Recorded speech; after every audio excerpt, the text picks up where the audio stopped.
Hello, if you want to change the wallpaper on Samsung Galaxy Z Flip 6, first you need to go to the settings.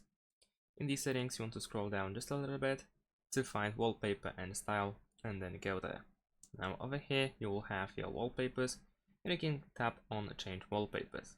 Over here we have featured wallpapers that we can immediately use.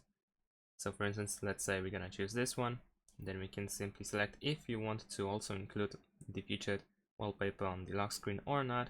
You cannot uncheck on the home screen unfortunately, then simply go next and then you can press done in the top right corner. In addition to that, you can also choose a photo from your gallery over here.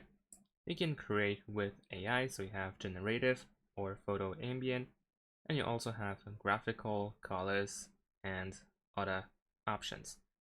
So simply choose the wallpaper that you wish to set, and that's pretty much it. Thanks for watching, leave a like and subscribe to my channel, and see you in my next videos. Bye.